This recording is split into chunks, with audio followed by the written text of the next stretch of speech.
प्रधानमंत्री नरेंद्र मोदी पश्चिम एशिया के हालात पर राज्यसभा में मंगलवार को 21 मिनट बोले। उन्होंने कहा कि अमेरिका, इजराइल कि ईरान से जंग जारी रही तो इसके दुष्परिणाम होंगे। आने वाला समय देश की सबसे बड़ी परीक्षा लेने वाला है। इसमें राज्यों का सहयोग जरूरी है। टीम इंडिया की तरह काम करना होगा। उन्होंने कहा कि होर्मुज़ स्ट्रेट में हमारे जहाज और भारतीय क्रू फंसा हुआ है, ये चिंताजनक है। हमारे व्यापार के रास्ते प्रभावित हो रहे हैं। गैस, तेल, फर्टिलाइजर्स जैसे जरूरी सामान की सप्लाई पर असर पड़ा है। एक दिन पहले पीएम ने लोकसभा में 25 मिनट की स्पीच दी थी। उन्होंने कहा था कि इस युद्ध के कारण दुनिया में जो हालात बने हैं उनका प्रभाव लंबे समय तक बने रहने की आशंका है। इसीलिए हमें तैयार रहना होगा। हम कोरोना के समय भी एकजुटता से ऐसी चुनौतियों का सामना कर चुके हैं। ऊर्जा संकट से भारत की प्रभावित पश्चिम एशिया में युद्ध से पूरी दुनिया में ऊर्जा संकट है। भारत में पेट्रोल, डीजल, गैस और फर्टिलाइजर की सप्लाई प्रभावित हो रही है। होर्मुज़ स्ट्रेट में जहाज फंसे, भारतीय भी प्रभावित। होर्मुज़ स्ट्रेट में कई जहाज फंसे हैं जिनमें भारतीय क्रू भी मौजूद है। यह भारत के लिए चिंता का बड़ा कारण है। भारत शांति और संवाद की बात कर रहा है। भारत ने साफ कहा है कि समाधान बातचीत से निकले। कमर्शियल जहाजों पर हमला स्वीकार नहीं है।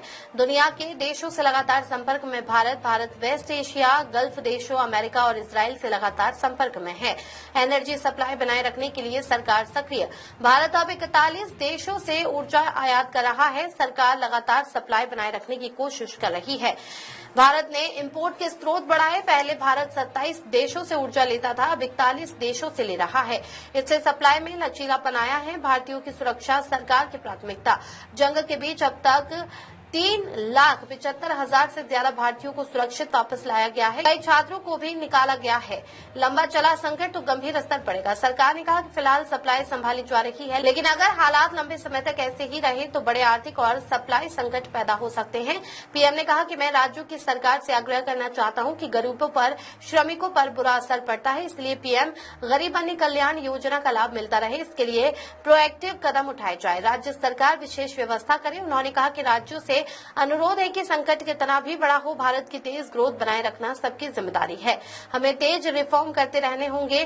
कोरोना के महासंकट में केंद्र और राज्यों ने टीम इंडिया में कोविड मैनेजमेंट का बेहतरीन मॉडल सामने रखा था। हमें उसी भावना के साथ आगे काम करना है।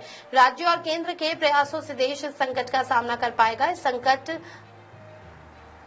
अलग प्रकार का है, समाधान भी अलग प्रकार के होंगे। धीरज के साथ, संयम के साथ, शांत मन से मुकाबला करना होगा।